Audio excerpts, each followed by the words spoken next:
Hello and welcome to Neverwinter with Aragon. In Module 27, coming in just under 2 days, we'll be getting the new campaign Light of Xeraxis, and with it, we can obtain a whole host of new rewards. In order to get a lot of these rewards, you're going to need the currency doubloons, which traditionally, it's similar to previous campaigns, you need to do quests or heroic encounters, or maybe there's something else you can do.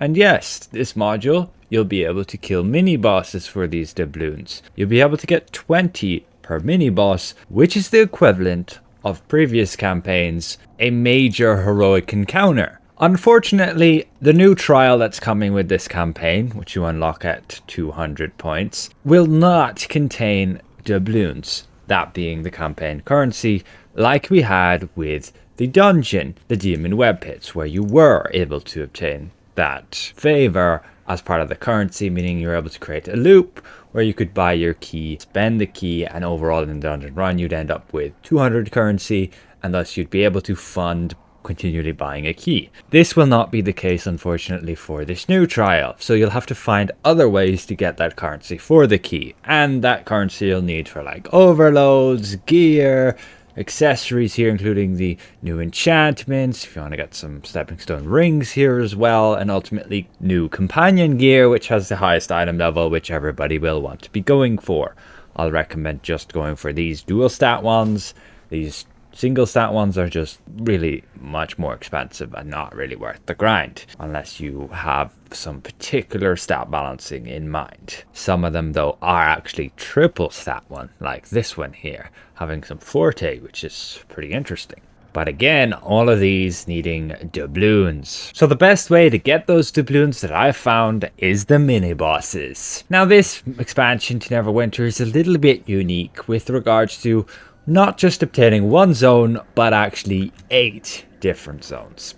You have like a system of asteroids and planets, and there's, whopping 5 of them here, plus another 3 of them here. And that's excluding other areas which you get through quests and through the unique mechanic invasions, where you'll go there and just kill a lot of dudes. And that will give you the currency you need, which is the buzz jewels. So ultimately, to get the companion gear, you will need to get some astral diamonds, 50,000, 150 doubloons, and then 55 of these Xeraxian marks. Xeraxian marks is your weekly haul. So every week you'll get 100. So on the first week, you'll be able to only get 1 piece of companion gear, and the following week, you'll be able to get 2 more.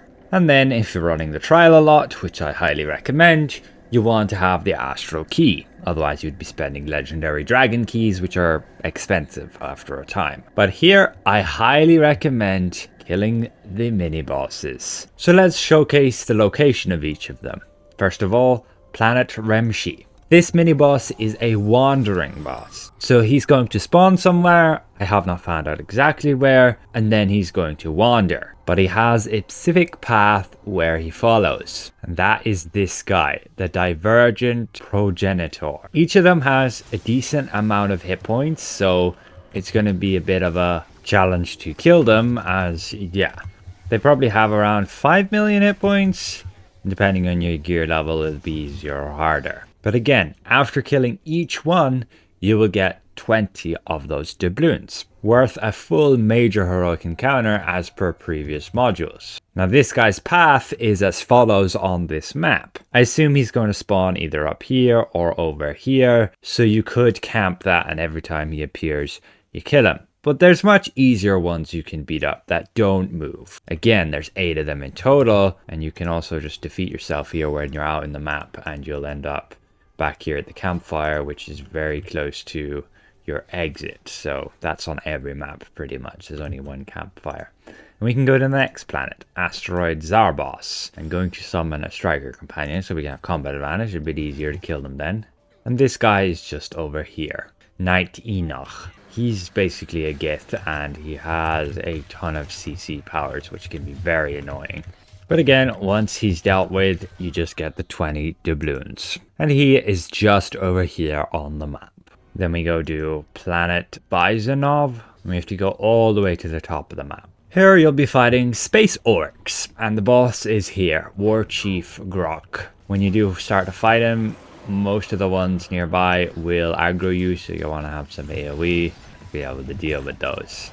And then you've got to deal with the boss is about 5 million hit points again. But you kill him and you get another 20 doubloons. Now the respawn timer on these guys is very generous. 5 minutes. And he spawns all the way at the top of the map, just up here. Head to the next area, Asteroid Omomia. This one has a bunch of Kuatua, and I really don't like those Kuatua. They like shield themselves, end up with twice as much hit points as they usually would, and a bunch of CC effects. And they seem to like aggro you from ages away. But the mini boss spawns just about here. You can see him there. Great Chieftain Iptnoosh. And we need some AoE to get rid of these Kuatua, or they just kill us. And then you beat up the mini boss. And another 20 doubloons. And he is just here on the map, the bottom left there. Then you have Planet Beloria. They're in like a jungle area. And out of all of them, this is probably the easiest boss to beat up. But he does kind of a lot of damage. It just doesn't have all the CC and nasty pushback knocks and everything that the other mini bosses have though. You can usually fight him without aggroing that group, but I would recommend killing them just in case, so they don't do excessive damage to you. But he's over here. Hunter Urael. Again, about the same amount of hit points. You kill him, and again, you get another 20 doubloons. And he's over here on the map. Pretty short from where you come in, which is nice.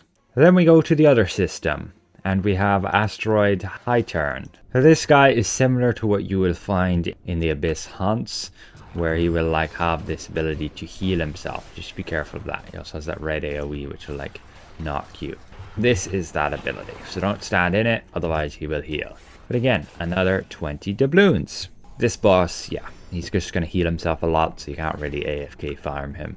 We'll talk more about that a bit later. And he's up at the very top left there. Then we go to Asteroid Tanis. Here you will fight a massive beholder. This guy, he has his nasty stun effect, like most of the beholders, which is like the cone. Very annoying. Especially if you want to, kill him quickly with just your companion. You're getting stunned all the time. Another 20 doubloons. And on the map, he's just over here. And then we go to the final area, Planet Gabion. This place is filled with vampires, and it's probably the place that takes the longest to actually get to the mini-boss because of all these winding corridors. But over here, we'll find the mini-boss, the Space Commander Arclock. He has like a smoke bomb ability, kind of that red area which will daze you. Basically you won't be able to do anything, so just don't stand in there. But it also means you can't really, you can AFK farm him. He also has the ability to heal himself on just a bite, but again, you can kill him pretty quickly by yourself and a decent character. And that's another 20 doubloons. On the map he is all the way up the top left there. So ultimately, this is the entire mini-boss map locations, with all 8 of the maps there and all of their spots. Only one of them moves around. It's a little bit odd, but it's nice. I don't really want mini-bosses running around the place. Makes it nice and easy to find them when they're just going to spawn there. And for now, their spawn rate is 5 minutes. So yes, you could camp in one location, have a companion that's going to kill them, and hopefully your companion will kill them. I have tried using the dedicated squire to do this, and well, I tried on all of them. And the one it would work the best on is within Planet Beloria, where you just have the archer. Like, it could probably work with the Gith guy, but he's just gonna keep knocking back your companion. And you're probably gonna end up halfway across the map, and the mini boss is just gonna teleport back to his spawn location, and that'll be nothing. So yeah, not really feasible there. We tried in Planet Bizonov with the orcs, and well, we nearly managed it. Like, the boss is maybe on 25% of his health, but then the nearby orcs just spawned in and they just beat up the companion dedicated squire in no problem. Dedicated squire is probably the most survivable one because he heals himself all the time and is pretty tanky. If he's not surviving, I don't think any companion is. And then you take the thread and you're just getting beat up and you're going to be dead while you're AFK. Not going to work here either. I did not bother try with the Kuatua guys. They already aggro you from miles away, so I don't think there's any hope there. The moving guy maybe could work if you find out where his spawn location is, but he's still a bit of a pain to beat up. This guy's just going to keep healing himself with that ability, so good luck. This guy's just going to take forever because your companion's just continually going to be stunned, doing nothing. And this guy also just heals himself. He bites your companion and heals himself back to full. Yeah. I got my best results on this guy, the archer, but he kind of does too much damage that the companion's going to die. Ultimately, you're not really going to be able to AFK farm these companions by yourself, but that's the thing. You don't have to be by yourself. If you have other people here with their companions, you're going to be able to easily AFK farm these guys. Again, each one giving you 20 doubloons. Perhaps they'll change the spawn rates, perhaps they'll change them based on this video. Well, if they do, so be it, and we'll be back to farming quests and heroic encounters.